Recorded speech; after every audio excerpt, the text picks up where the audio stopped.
La vi sentada en el asfalto congelado, suplicando por leche. El viento cortante de Indiana soplaba sin piedad esa tarde gris. Llevaba una chaqueta de mezclilla de hombre, 3 tallas más grande, empapada por la nieve derretida y el lodo. Estaba acurrucada contra la pared de ladrillos sucios de un supermercado de descuento. En sus brazos, protegía un pequeño bulto envuelto en una cobija amarilla y descolorida. Sus mejillas estaban hundidas, y sus labios tenían un tono azulado y enfermizo. Era mi hija, mi pequeña Lucía.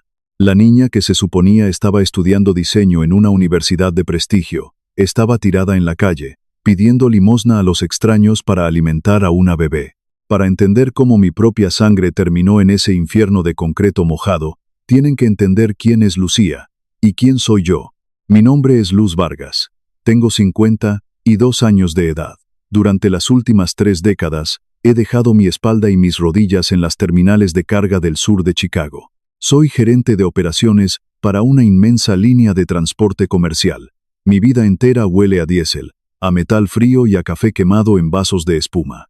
He trabajado turnos de 14 horas bajo tormentas de nieve, asegurando que los camiones salgan a tiempo, para que nunca faltara comida en nuestra mesa, ni techo sobre nuestras cabezas. En nuestra cultura, en nuestra sangre, el trabajo de un padre no se discute. Te levantas en la madrugada, agachas la cabeza, pagas las facturas y proteges a los tuyos. Esa es la ley. Pero mi Lucía, ella es algo diferente. Ella no es de las que piden ayuda.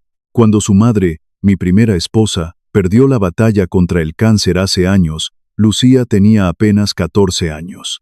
En lugar de quebrarse, esa niña tomó las riendas de una casa destrozada por el luto. Aprendió a cocinar los mismos frijoles de la olla y el mismo asado que hacía su mamá. Mantuvo el calendario de la familia organizado en la puerta del refrigerador. Cuando yo regresaba a casa de la terminal, cansado hasta los huesos, con las botas manchadas de aceite y el alma vacía, siempre encontraba un plato caliente cubierto en la barra de la cocina. Y una pequeña nota que decía que comiera primero, que el trabajo podía esperar hasta la mañana.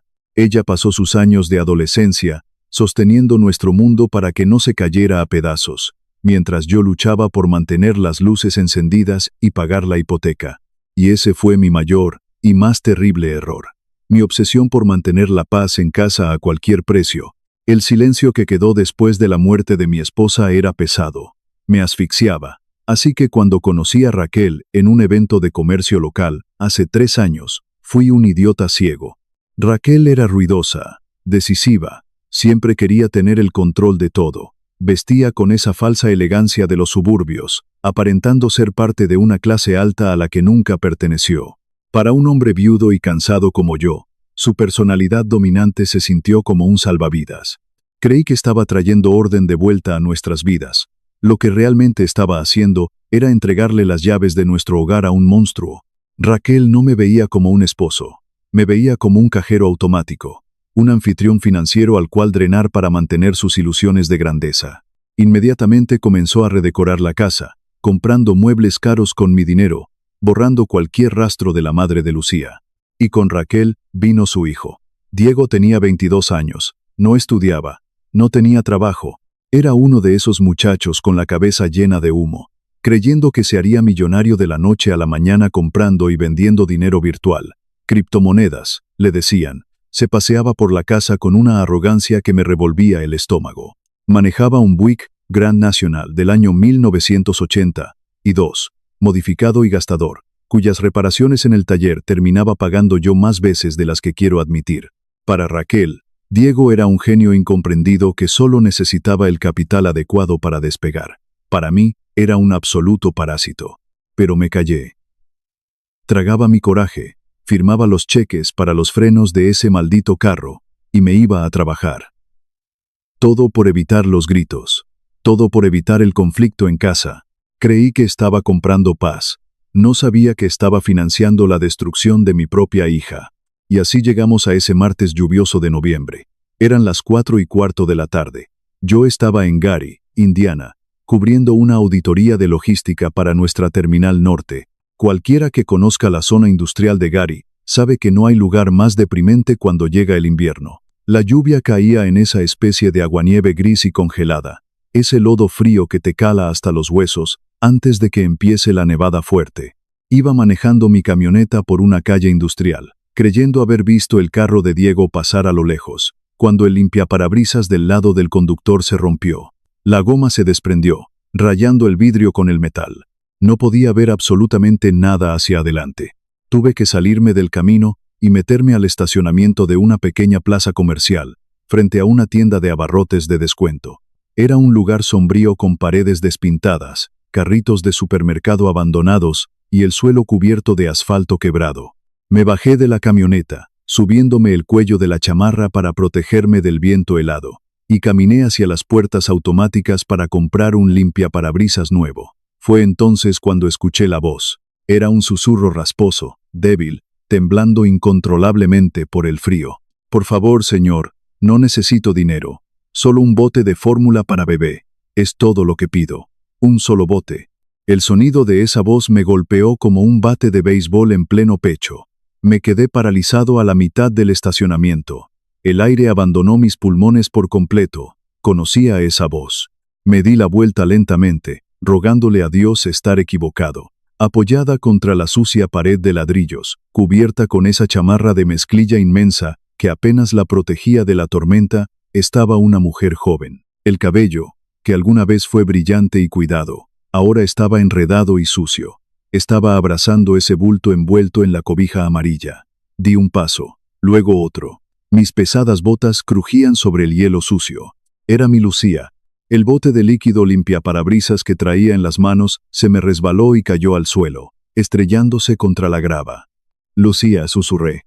Ella se encogió, como si esperara un golpe físico. Apretó la cobija amarilla más fuerte contra su pecho, protegiendo a la bebé con su propia vida. Cuando levantó la vista y sus grandes ojos oscuros se encontraron con los míos, todo su rostro se derrumbó. No intentó huir, no intentó esconderse bajo la chamarra, simplemente rompió en llanto. Un sollozo aterrorizado, un sonido tan lleno de dolor y vergüenza que parecía salir del fondo mismo de sus pulmones. «Apá», susurró entre lágrimas. «Apá, por favor, no me mires así». Caí de rodillas ahí mismo, en medio de la lluvia, sobre el asfalto mojado y helado. Tiré mis brazos alrededor de ella y la pegué a mi pecho con toda mi fuerza. Debajo de esa chamarra gigante, pude sentir sus huesos. Sus clavículas sobresalían de manera antinatural. Estaba en los puros huesos. En sus brazos, la pequeña bebé, con una cabeza llena de cabello muy oscuro, parpadeó hacia el cielo gris. «¿Quién es esta criatura?», logré decir, con la voz completamente quebrada. «Lucía, mija, ¿qué está pasando? ¿Qué haces aquí en la calle?» «Es Mayalen», sollozó, escondiendo su rostro empapado en mi hombro húmedo. «Tiene 3 semanas de nacida. Apá, me tiraron aquí, me quitaron todo lo que tenía». No hice ninguna otra pregunta en ese frío estacionamiento. La furia y el terror competían dentro de mi cabeza, pero el instinto de padre tomó el control absoluto de mi cuerpo. Me levanté, la levanté, ella pesaba tan poco que sentí que estaba cargando a una niña pequeña. Llevé a mi hija y a mi nieta hasta mi camioneta. La subí al asiento del pasajero y encendí la calefacción al máximo, rogando que el motor de diésel calentara rápido. Las manos de Lucía estaban tan rígidas por el frío que apenas podía sostener a la pequeña criatura. Me quité mi propia chamarra de trabajo, pesada y forrada de lana, y se las eché encima a las dos. Puse la camioneta en marcha. Mis manos apretaban el volante con tanta fuerza que los nudillos se me pusieron blancos. Conduje directo hacia el norte, cortando por las calles industriales, buscando desesperadamente la cruz roja de una clínica. Mientras manejaba, con la calefacción zumbando fuerte en la cabina, el silencio era ensordecedor. Solo se escuchaba la respiración agitada de mi hija y el pequeño balbuceo de mi nieta. En mi cabeza, imágenes de los últimos 4 meses pasaban como una película enfermiza. Recordé todas las noches que llegaba a mi casa en Chicago, preguntando por Lucía. Recordé a Raquel, sentada en el sofá de cuero que pagué con mis horas extras, bebiendo vino blanco. Ella siempre respondía con una sonrisa compasiva, diciendo que Lucía estaba muy ocupada con sus exámenes de diseño en Nueva York y que no quería ser molestada. Recordé a Diego, bajando las escaleras a mediodía en ropa de dormir, exigiendo dinero para las llantas nuevas de su carro porque las calles de la ciudad estaban muy resbalosas. Yo estaba pagando por las llantas de lujo del hombre que iba a arrojar a mi hija a la basura. Yo estaba pagando por el vino de la mujer que la mandó a morir en el invierno. La bilis me subió por la garganta, quemándome, pero me la tragué. Tenía que mantener la calma por las dos almas frágiles que iban sentadas a mi lado. Llegamos a una clínica de urgencias en Telegraph Road. Entré cargando a Lucía con un brazo y sosteniendo a la bebé con el otro. La sala de urgencias estaba iluminada por luces fluorescentes blancas que hacían que todo se viera aún más pálido. Una enfermera corrió hacia nosotros. Una mujer compasiva de nuestra misma sangre, llamada Gabriela. Vio mis botas llenas de lodo, vio la cara azulada de mi hija, y no hizo ni una sola pregunta de seguros médicos. Inmediatamente tomó a la pequeña Mayalen, pidiendo mantas térmicas a gritos, mientras yo ayudaba a Lucía a sentarse en una camilla rodante. Las llevaron a un cuarto de observación privado. Gabriela encendió un calentador portátil, envolvió a la bebé y le trajo a Lucía un gran vaso de caldo de pollo hirviendo. Me quedé ahí, de pie en la esquina del cuarto, sintiendo cómo el lodo se secaba en la tela de mis pantalones. Observé a mi hija dar pequeños sorbos al caldo, temblando con cada trago que bajaba por su garganta. Mi corazón latía despacio, pero con una fuerza que me dolía en las costillas. Finalmente, el silencio se rompió, y la verdadera historia salió a la luz. Cada palabra que salía de la boca de mi hija se sentía como un navajazo directo a mi pecho. 8 meses atrás, Lucía descubrió que estaba embarazada. El padre era un muchacho de su clase en la universidad comunitaria, un cobarde que desapareció como un fantasma en el mismo instante en que vio las 2 líneas en la prueba de farmacia. Aterrorizada, sola y llena de vergüenza, Lucía hizo lo que cualquier joven de 19 años haría. Buscó a su familia. Pero en ese tiempo, yo estaba a miles de millas de distancia. La empresa me había mandado a una asignación de despacho de carga en Texas por 2 semanas enteras. Yo no estaba ahí para proteger a mi propia sangre. Así que Lucía, desesperada, fue con Raquel. Cualquier mujer decente, cualquier persona con un mínimo de humanidad en el pecho, habría levantado el teléfono para llamarme. Me habría mandado un mensaje. Me habría exigido que volviera a casa porque mi hija me necesitaba. Raquel no me llamó. Raquel no me mandó ningún mensaje. En lugar de eso, Raquel sentó a Lucía en la mesa de nuestra cocina, la misma cocina que yo pagaba con mi sudor en la terminal, y comenzó a tejer una red de mentiras diseñada para quebrar la mente de una muchacha asustada. Raquel le dijo a Lucía que si yo me enteraba del embarazo, la noticia me daría un ataque al corazón fatal. Yo había tenido un pequeño susto cardíaco 2 años antes por el agotamiento puro, y Raquel usó ese recuerdo como un arma afilada. Le dijo que yo la repudiaría por completo. Le juró que yo estaba al borde de la bancarrota. La convenció de que la presencia de un bebé ilegítimo en la casa destruiría para siempre mis posibilidades de tener un retiro digno y tranquilo. La llenó de culpa, haciéndola sentir como si su sola existencia fuera un peligro de muerte para mí. Luego, esa mujer de hielo le ofreció una supuesta solución. Raquel le dijo a Lucía que tenía una hermana viviendo en Gary, Indiana, que administraba un refugio privado y seguro para madres jóvenes. Le prometió que, si Lucía se iba para allá en absoluto silencio, Raquel se encargaría personalmente de todos sus gastos. Le aseguró que transferiría los fondos de su matrícula universitaria para cubrir los chequeos médicos, la ropa y la comida. Todo bajo la estricta condición de que yo nunca lo supiera. Raquel la obligó a entregarle su teléfono celular, inventando la excusa de que le compraría uno nuevo con un número no listado, para que el padre del bebé no pudiera acosarla. Le dio un teléfono de esos baratos de prepago con $75 de saldo. Empacó una pequeña bolsa con ropa y la metió sola en un autobús rumbo a Indiana. Mi sangre hervía mientras escuchaba esto en la clínica. Podía ver a Gabriela, la enfermera, deteniendo su labor de organizar las gasas médicas, escuchando la historia con los ojos llenos de lágrimas. Pero el infierno de mi hija apenas comenzaba. Cuando Lucía llegó a la dirección en Gary, no había ningún refugio de mujeres. No había ninguna hermana solidaria esperándola. Era una casa de huéspedes podrida y cayéndose a pedazos. Un nido asqueroso que resultó ser propiedad de uno de los amigos de Diego. Durante 4 largos meses, mi pequeña hija sobrevivió en un cuarto donde la chapa de la puerta ni siquiera funcionaba. Tenía que empujar un pesado buró viejo contra la manija todas las noches, para evitar que hombres extraños entraran mientras ella dormía. Usaba lo poquísimo que le quedaba de efectivo para comprar latas de comida en una tienda de la esquina. Cada vez que Lucía llamaba a Raquel desde ese teléfono barato, rogando hablar conmigo, llorando por regresar a su verdadero hogar, Raquel la pisoteaba más. Le decía que yo ya me había enterado de la verdad. Le mintió diciéndole que yo estaba enfurecido y asqueado. Le dijo que yo había maldecido su nombre, que había gritado que ya no tenía hija, y que si se atrevía a poner un pie en nuestra casa en Chicago, yo mismo llamaría a la policía para que la arrestaran por allanamiento de morada. Y Lucía, con el corazón destrozado y la mente nublada por el miedo y la soledad más absoluta, le creyó todo. Hace 3 semanas, en ese cuarto asqueroso y congelado, sola sobre un colchón sucio, Lucía dio a luz a Mayalén, ella sola, cortando el cordón, temblando por la fiebre, sin una sola voz conocida que le dijera que todo estaría bien. 2 semanas después del parto, apareció Diego. El parásito del hijo de Raquel se estacionó frente a la casa de huéspedes, en su flamante carro clásico. Entró al cuarto sin tocar, pateando la puerta. Le dijo a mi hija que el dueño estaba vaciando el edificio y que tenía que largarse en ese mismo instante. Diego tomó las 2 bolsas de basura donde Lucía guardaba sus pocas pertenencias, la agarró del brazo y la subió a empujones a la parte trasera de su vehículo.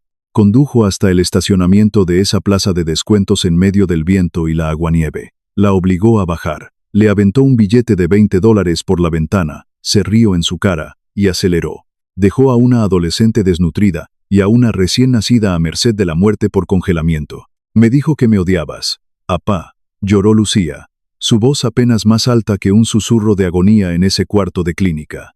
Sus manos temblaban violentamente mientras sostenía a su hija dormida, bien envuelta en las mantas térmicas. Ella me juró que tú le dijiste que nunca más querías volver a ver mi cara, dijo mi hija, rompiendo en llanto otra vez. Me senté en la silla de plástico junto a su cama. Tomé sus manos frías y lastimadas entre mis, model 11, Vuitton, palmas rudas y callosas. Las besé. Besé los nudillos rojos, agrietados por el viento helado. Besé su frente mojada de sudor. No lloré frente a ella. Mi llanto humano se había secado por completo. La rabia que se encendió dentro de mí en ese preciso momento no fue un incendio ruidoso. No sentí el impulso de gritar como un loco. No sentí ganas de golpear las paredes o maldecir a Dios en voz alta. Fue algo mucho más oscuro. Mucho más antiguo y peligroso. Fue un peso frío y denso que se asentó firmemente en la base de mi columna vertebral. Una claridad mental absoluta y aterradora. Me di cuenta, sentado bajo esas luces fluorescentes, que mi estúpido deseo de mantener la paz en mi casa durante los últimos 3 años no había traído ninguna paz. Mi debilidad, mi constante evasión del conflicto, había permitido que un monstruo real se acomodara en mi cama, aislara a mi niña huérfana y la arrojara a la calle con una bebé para que se pudrieran bajo el hielo. Me puse de pie lentamente. El cansancio de 3 décadas de trabajo pesado desapareció de mi cuerpo en un solo instante. Sentí una fuerza brutal, la misma fuerza implacable que llevó a mi padre a cruzar fronteras para darnos una vida. Salí al pasillo de la clínica. Saqué mi teléfono del bolsillo de mi chamarra. Mis ojos estaban completamente secos. Mi respiración era lenta, calculada y pausada. Busqué en mis contactos el número de Bryce. Bryce era un viejo amigo de mi juventud, de esos años duros en las calles de la villita, antes de que me volviera un hombre de familia manso y callado. Ahora, Bryce era uno de los abogados de derecho familiar más despiadados y precisos de todo el estado. Puse el teléfono en mi oreja, escuchando el tono de llamada, mientras miraba a través del cristal de la puerta de urgencias, viendo a mi hija acurrucar a su bebé salvada. Cuando Bryce contestó, su voz sonaba ronca por el cansancio. Luz, dijo. ¿Qué pasa, hermano? Suenas distinto. Bryce, dije, y mi propia voz me sonó extraña, como si perteneciera a otro hombre, a un hombre que acababa de nacer. Necesito que me veas a primera hora mañana. Necesito que traigas todo el arsenal de tu despacho. Cuentas bancarias, fideicomisos, registros de propiedades, absolutamente todo. Hubo una pausa en la línea. Él me conocía mejor que nadie. Reconoció el tono de muerte en mi voz. ¿Quién te hizo daño? Luz, preguntó, su tono volviéndose frío y profesional de inmediato. Se metieron con mi sangre, Bryce. Se metieron con Lucía.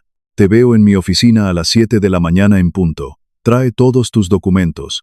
Fue lo único que dijo mi viejo amigo antes de colgar. Me guardé el teléfono en el bolsillo y volví a entrar al cuarto de la clínica. Observé a la enfermera Gabriela, revisando los signos vitales de la bebé con un estetoscopio. Observé a Lucía respirando hondo por primera vez en casi medio año. No iba a haber gritos, no iba a haber discusiones vacías ni platos rotos. La verdadera venganza de un padre no hace ruido, hasta que las puertas se cierran por fuera y la trampa está asegurada. Salí de la clínica esa misma noche con mi hija y mi nieta. Las llevé a un pequeño apartamento de alquiler a corto plazo que pagué en efectivo. Lejos de Gary, lejos de las bodegas de Chicago, y sobre todo, muy lejos de los ojos de la mujer que dormía en mi cama. Llamé al gerente de mi distrito desde el estacionamiento vacío. Le dije en voz baja que tomaría 4 semanas de mi tiempo de emergencia acumulado. No me importaba si el mundo entero de los fletes se venía abajo sin mi supervisión. Mi única carga en esta vida ahora era mi sangre. A las 7 de la mañana del día siguiente, el cielo de Chicago era una enorme lámina de hierro gris y congelado. Estacioné mi camioneta frente al edificio de oficinas de Bryce, en el centro de la ciudad. La oficina de mi viejo amigo olía a café viejo, a cuero gastado por los años y a cientos de horas de peleas legales a puerta cerrada. Él ya estaba esperándome, sentado en la cabecera de una gran mesa de conferencias de madera oscura. No hubo abrazos, no hubo saludos cordiales ni sonrisas fingidas. Bryce empujó una caja de cartón pesada, llena de sobres amarillos y estados de cuenta bancarios, hacia el centro de la mesa. Nos quitamos las chamarras y pasamos las siguientes 4 horas diseccionando cada centavo de mi vida financiera. Abrimos cada registro de propiedad. Revisamos cada movimiento de mis tarjetas de crédito. Analizamos los registros de la terminal. Lo que encontramos oculto en esos montones de papel no fue solo un robo común, fue una carnicería fría, sistemática y perfectamente calculada. Bryce levantó un documento grueso que llevaba el sello oficial del Banco Nacional. Se quitó los lentes de lectura con lentitud, frotándose el puente de la nariz con cansancio. Luz, me dijo con una voz áspera y pesada en el silencio de la oficina. El fondo de fideicomiso educativo que estableciste hace años con el seguro de vida de tu primera esposa. El dinero intocable para la Universidad de Lucía. Está casi en ceros. Sentí que el piso alfombrado de la oficina desaparecía bajo mis pesadas botas de trabajo. Un zumbido sordo comenzó a taladrarme los oídos. Le pedí a Bryce que me entregara los papeles de inmediato. Durante los últimos 4 meses, exactamente el mismo periodo de tiempo que mi hija adolescente estuvo pudriéndose de hambre y frío en esa asquerosa casa de huéspedes en Indiana, Raquel había estado trabajando en las sombras, falsificó mi firma, falsificó mi nombre en 6 formularios de retiro diferentes y altamente penalizados. Esa mujer había sacado un total de $42,000 del fondo sagrado de Lucía. ¿Dónde está todo ese dinero?, le pregunté a mi abogado, sintiendo que la mandíbula se me apretaba con tanta fuerza que los dientes amenazaban con romperse. Bryce rastreó el camino de cada transferencia electrónica. $35,000 habían sido enviados directamente a una compañía de responsabilidad limitada, una empresa corporativa fantasma, registrada única y exclusivamente a nombre de Diego. Era exactamente lo que yo sospechaba. Una de esas elaboradas y estúpidas estafas de inversión de alto riesgo en criptomonedas. Y según los registros públicos de bancarrota que Bryce logró sacar de los archivos de la corte, la flamante empresa de Diego había colapsado por completo apenas 3 semanas atrás. Todo ese dinero, el futuro entero de mi hija, se había esfumado en el aire, perdido para siempre por la avaricia ciega de un niño inútil. Los $7,000 restantes no se usaron para pagar la clínica de maternidad de Lucía. No se usaron para comprar comida ni mantas térmicas. Los recibos de las tarjetas mostraban claramente que Raquel usó ese dinero para comprar los sofás de cuero nuevos de nuestra sala de estar. Y para dar el pago inicial en efectivo de un remolque para lanchas, también registrado a nombre de su amado hijo Diego. Estas sanguijuelas despojaron a mi niña huérfana de su herencia legítima. Mintieron a mi cara todos los días sobre su existencia, y la dejaron abandonada para que se congelara hasta morir en un estacionamiento público, solo para financiar sus propios lujos y sus fantasías de riqueza fácil. Mi primer instinto fue puramente animal. Quería levantarme de esa silla, subirme a mi camioneta, manejar hasta mi propia casa, arrancar la puerta principal de las bisagras y arrojar absolutamente toda la ropa de Raquel a la calle Nevada. Quería cambiar las cerraduras de inmediato y dejarla pudriéndose en la banqueta, para que sintiera lo que sintió mi hija. Me levanté de la silla de cuero con los puños cerrados, pero Bryce puso su mano firme sobre la montaña de evidencias. «Si la echas a la calle hoy mismo, Luz», me advirtió Bryce, mirándome directo a los ojos con la experiencia de 1000 divorcios amargos a sus espaldas. «Ella va a contratar a un abogado esta misma tarde. Va a solicitar el divorcio inmediatamente por abandono de hogar». Bryce me explicó la cruda y asquerosa realidad del sistema legal familiar. Me dijo que Raquel se haría la pobre víctima del cuento, que lloraría falsamente frente a un juez del condado, inventando historias de que yo era un hombre inestable y abusivo. «Peleará ferozmente por la mitad de tu pensión de jubilación de la terminal de carga, Luz», continuó Bryce. «Peleará por la mitad del valor total de tu casa en Chicago. Exigirá pagos mensuales de manutención conyugal.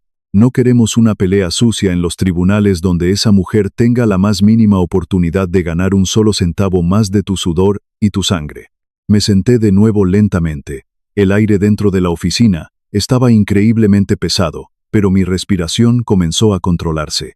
«Entonces, ¿qué hacemos, hermano?», le pregunté, dejando que el instinto asesino se transformara en algo mucho más letal. «Paciencia». Bryce sonrió. Fue una sonrisa extremadamente fría, una sonrisa sin una sola gota de alegría, una verdadera sonrisa de depredador agazapado en la maleza. «Queremos una resolución quirúrgica absoluta», dijo mi abogado, juntando los papeles. «Vamos a construir una guillotina de papel perfecta, Luz, y vas a hacer que ella misma ponga la cabeza en el agujero. Pero para que esta trampa funcione, necesitas volver a esa casa hoy por la noche y actuar como si nada hubiera pasado en el mundo. Tienes que tragar veneno y sonreír». Y eso fue exactamente lo que hice. El viernes por la noche, a las 6:30 en punto, giré la llave en la cerradura de mi propia casa. Cada músculo, cada tendón de mi cuello estaba tenso como un cable de acero a punto de romperse. Cuando crucé la puerta, Raquel estaba sentada en el sofá nuevo. Ese mismo sofá tapizado de lujo que fue pagado con el dinero robado de la cuenta de mi hija. Estaba tomando su habitual copa de vino blanco, viendo un estúpido programa de remodelación de casas de lujo en la televisión del cuarto. «¿Cómo te fue en tu largo viaje a Gary, mi amor?», preguntó, ni siquiera molestándose en girar la cabeza para mirarme a los ojos. «¿Cómo estuvo la famosa auditoría en la Terminal Norte?». Colgué mi pesada chamarra de trabajo en el perchero de madera. Respiré muy hondo. Me tragué el ácido hirviendo que me subía por la garganta. «Estuvo todo muy bien», le contesté con una voz suave, completamente vacía y calmada. «Solo muchos problemas y discrepancias con el papeleo administrativo de la terminal. A veces toma bastante tiempo descubrir en dónde debe ir exactamente cada cosa y quién es el responsable».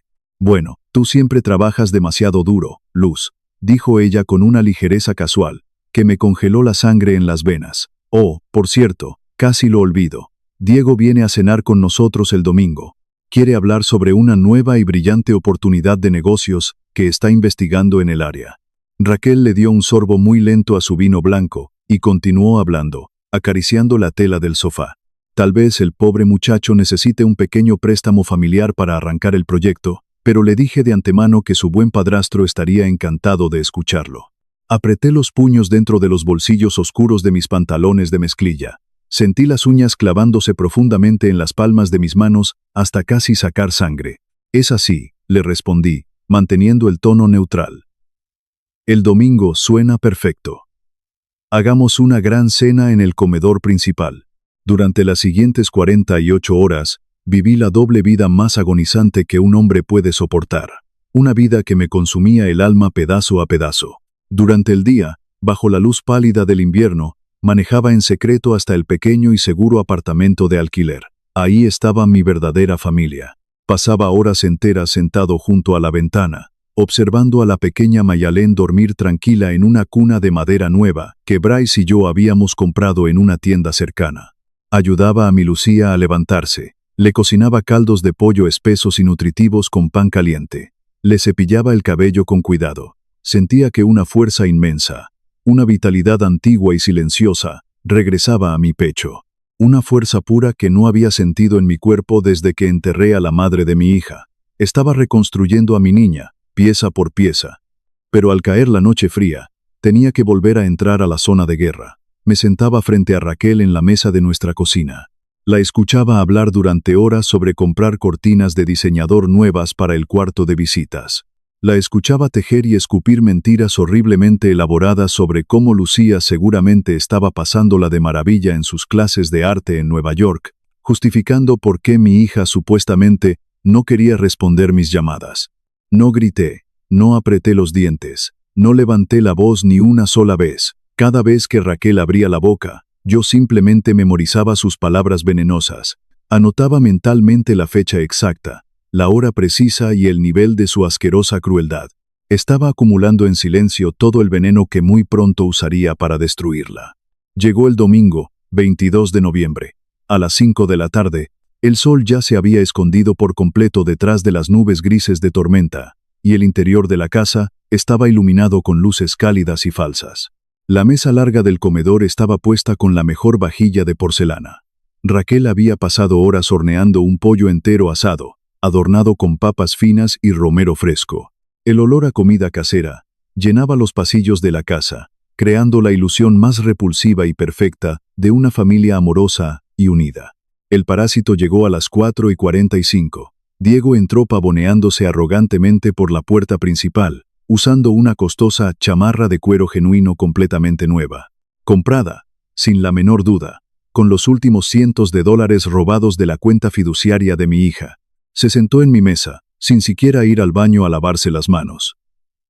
Se sirvió una porción enorme de carne y salsa, masticando ruidosamente con la boca abierta.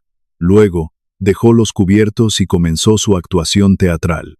Entonces, viejo Luz, dijo Diego, recargándose perezosamente en el respaldo de la silla de madera. El mercado de las criptomonedas tuvo una pequeña y molesta caída temporal. Ya sabes cómo es esto. Cosas normales que pasan en el mundo de las finanzas de alto nivel. Tomó un trago largo e irrespetuoso de su cerveza artesanal, y me miró desde el otro lado de la mesa, con esa arrogancia estúpida del que cree estar engañando a un viejo ignorante que solo sirve para trabajar en fletes. Pero esta nueva y enorme empresa de logística de envíos que estoy armando justo aquí en Illinois es una victoria garantizada a corto plazo. Solo necesitamos unos ridículos $15,000 de capital inicial para asegurar todos los derechos de la región central. Mi mamá me dijo esta mañana que tal vez tú podrías ser razonable y hacer un pequeño retiro adelantado del fondo de la Universidad de Lucía. Raquel tomó un sorbo muy lento, casi ensayado, de su copa de vino blanco. Apoyó el cristal sobre el mantel con una delicadeza escalofriante. Realmente es un movimiento financiero muy inteligente, Luz, dijo ella con esa voz dulce, maternal y profundamente manipuladora. Nuestra Lucía ya tomó su propia decisión inmadura de alejarse de esta familia y abandonar los estudios. No tiene absolutamente ningún sentido dejar que todo ese buen capital se quede sentado en una aburrida cuenta bancaria juntando polvo, cuando nuestro Diego puede construir un verdadero y exitoso imperio con él. El enorme reloj de pie de caoba en el pasillo oscuro marcaba los segundos. Tic-tac, tic-tac. El sonido se clavaba en las paredes. Dejé mi tenedor de plata muy lentamente sobre la orilla de mi plato. El sonido agudo del metal chocando contra la fina porcelana fue el único y absoluto ruido en toda la habitación. Tienen toda la absoluta razón, Raquel, dije con una voz tan plana que parecía venir de una tumba cubierta de hielo. El capital de mi familia no debería estar ahí, simplemente juntando polvo en el banco. Metí la mano derecha en el bolsillo interior de mi saco gris, saqué un grueso y pesado sobremanila, lo deslicé y lo puse completamente plano en el centro de la mesa, justo en medio del tazón de ensalada verde y la enorme bandeja del pollo asado. ¿Qué es eso, Luz?, preguntó Raquel de inmediato. Sus ojos delineados se entrecerraron un poco, su instinto de supervivencia avisándole que la presión del aire en el comedor había cambiado drásticamente en un solo segundo. Ese es el resumen contable completo del Banco Nacional. Le respondí en un tono monótono, manteniendo mis ojos oscuros clavados fijamente en los suyos. Viene acompañado de copias legales certificadas por un notario público, que muestran las firmas autorizadas de los retiros, por la cantidad exacta de $42,000. Retiros hechos sin mi consentimiento del fideicomiso educativo de Lucía durante los últimos 4 asquerosos meses. La mano cuidada de Raquel se congeló en el aire, a escasos centímetros de su copa de cristal. Diego dejó de masticar el pedazo de carne que tenía en la boca. El silencio en ese comedor se volvió absoluto, pesado, sofocante hasta ahogar. Luz, ¿de qué locuras estás hablando?, dijo Raquel. Su voz había perdido instantáneamente toda la dulzura fingida. Su tono bajó una octava completa, tratando desesperadamente de adoptar esa misma postura estricta, dominante y despectiva, que siempre usaba conmigo cuando yo me atrevía a mencionar los problemas de dinero en la casa. Nosotros dos ya habíamos discutido largamente esas transferencias administrativas para los gastos de la casa, dijo ella, intentando a toda costa mantener pegada la máscara de control sobre su rostro. Yo nunca firmé esos papeles, Raquel, dije en voz muy baja, tan carente de humanidad, que ella tuvo que inclinarse por inercia hacia adelante para poder escucharme bien.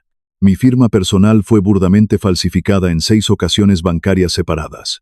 Ahora espera un maldito minuto, viejo, empezó a decir Diego, soltando el tenedor de golpe e inclinándose hacia adelante, con el rostro poniéndose rojo por la falsa ira de un cobarde acorralado. Siéntate y cierra la maldita boca, Diego, dije. No me puse de pie, no levanté los puños, no grité en ningún momento, pero las palabras salieron de mi garganta con una oscuridad tan profunda, con un odio tan ancestral y desprovisto de cualquier misericordia, que el muchacho arrogante se detuvo violentamente a mitad de su propia frase. Se dejó caer lentamente hacia atrás en su silla de comedor, mirándome con los ojos muy abiertos, como si de repente se diera cuenta de que no reconocía en absoluto al hombre peligroso que estaba sentado frente a él. Pasé toda la tarde del martes trabajando cerca de la ciudad de Gary, Indiana. Continué hablando, sin apartar ni por un milisegundo la mirada de los ojos aterrados de Raquel. Y allí, tirada en la calle, mendigando por leche de fórmula para su bebé recién nacida, encontré a mi hija, casi muerta de hambre y de frío. El pecho de Raquel dejó de subir y bajar. Dejó de respirar por completo. El rostro de Raquel se quedó completamente pálido. El color se drenó de su piel con tanta rapidez que parecía que acababa de ver a la muerte en persona. Sus labios se abrieron, pero no salió absolutamente ningún sonido. Tú le dijiste que yo la odiaba, continué diciendo, sintiendo que cada palabra caía sobre la mesa como bloques de cemento. Le dijiste que yo la iba a repudiar y a echar a la calle. Subiste a una niña asustada de 19 años a un camión de pasajeros y la tiraste en un barrio de mala muerte. Y dejaste que tu inútil hijo la abandonara en la banqueta como si fuera basura de la calle. Todo para que ustedes dos pudieran apostar el dinero de su madre muerta en dinero imaginario. Luz, escúchame por favor, tartamudeó Raquel. Su máscara de control absoluto se hizo pedazos mientras estiraba su mano temblorosa sobre el mantel para intentar tocar mi brazo. Yo solo estaba tratando de protegerte. Tu corazón está enfermo y no podías con el estrés. No me toques, le dije con asco puro. Levanté el sobremanila del centro de la mesa y saqué 3 juegos distintos de documentos legales. Opción A, dije, poniendo el primer bloque de papeles directamente frente a los ojos aterrorizados de Raquel. Esta es una demanda penal formal por fraude bancario, robo de identidad y hurto mayor. Viene acompañada de una declaración jurada y firmada por Lucía, detallando absolutamente toda la coerción y el abandono. Mi abogado, Bryce, está sentado en su oficina en este preciso instante. Si hago una sola llamada telefónica en los próximos 5 minutos, estos documentos serán presentados en la oficina del fiscal del condado para las 8 de la mañana de mañana. El hurto mayor conlleva una sentencia mínima obligatoria en una prisión estatal. Les expliqué. Los nombres de ambos están en las transferencias electrónicas de los fondos. Los dos se van directos a la cárcel. La mandíbula de Diego se cayó. Mamá, ¿de qué diablos está hablando este viejo?, gritó el muchacho en pánico. Tú me juraste que él era demasiado cobarde para revisar las cuentas del banco. Las manos de Raquel comenzaron a temblar sin control alguno. Lloraba con lágrimas reales, pero no de arrepentimiento, sino de terror puro. Luz, te lo ruego, no nos harías esto a nosotros. Somos tu familia. Ustedes no son mi familia, le contesté sin parpadear. La opción B está justo debajo. Deslicé el segundo juego de papeles legales hacia ella. Este es un acuerdo de cesión de derechos de propiedad. Vas a firmar y ceder tu interés entero en esta casa para mí en este mismo segundo.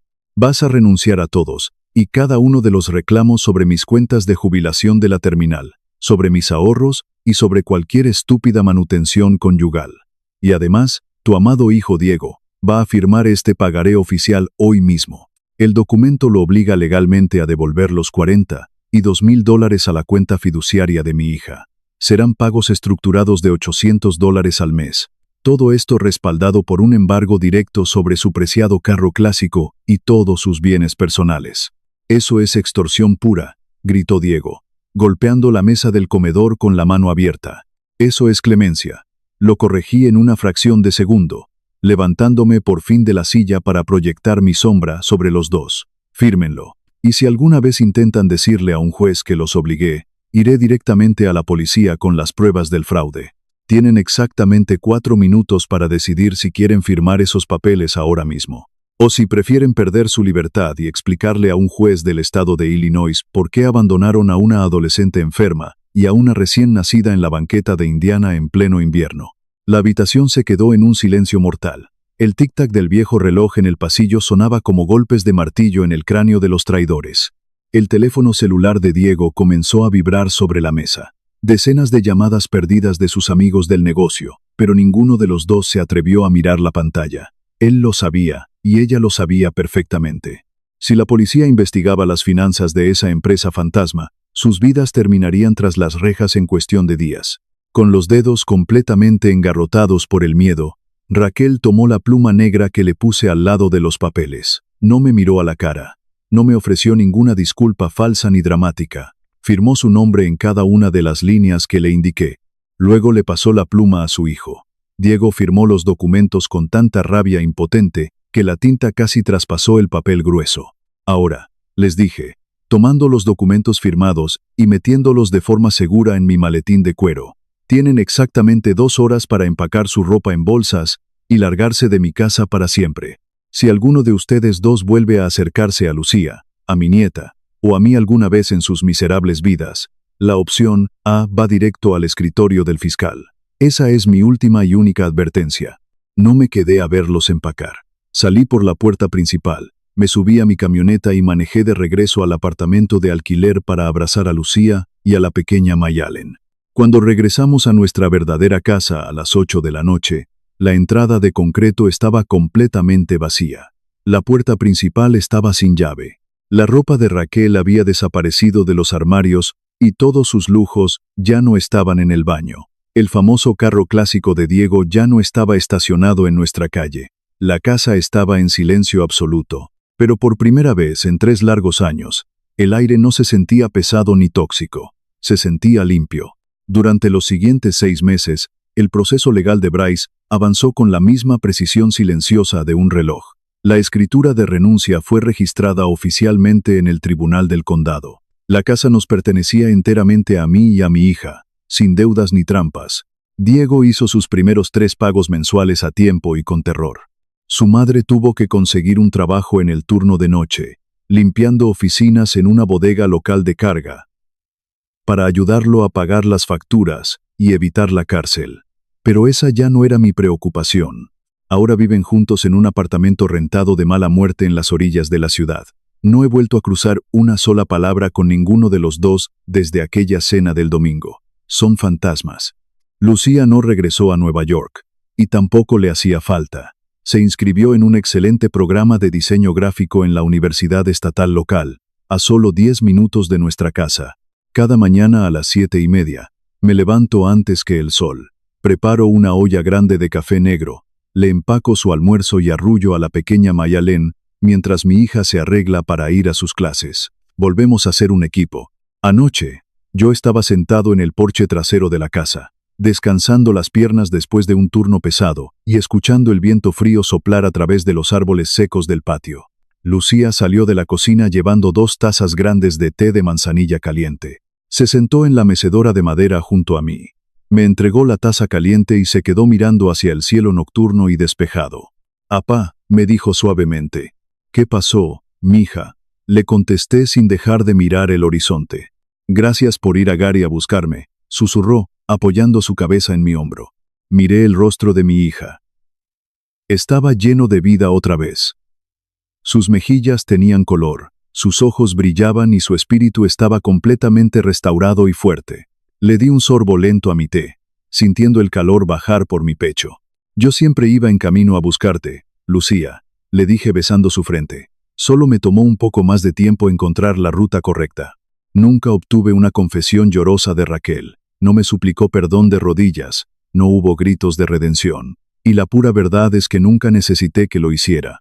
La verdadera paz de un hombre que protege su sangre no viene de obligar a la gente mala a admitir lo que hicieron mal. Eso es solo ego. La verdadera paz viene de construir un muro de ladrillos lo suficientemente alto, grueso y fuerte para que esa basura nunca más pueda lastimar a la gente que amas. Y luego, simplemente darte la vuelta para enfocarte con toda el alma, con todo el corazón, en la familia que está parada adentro de ese muro contigo.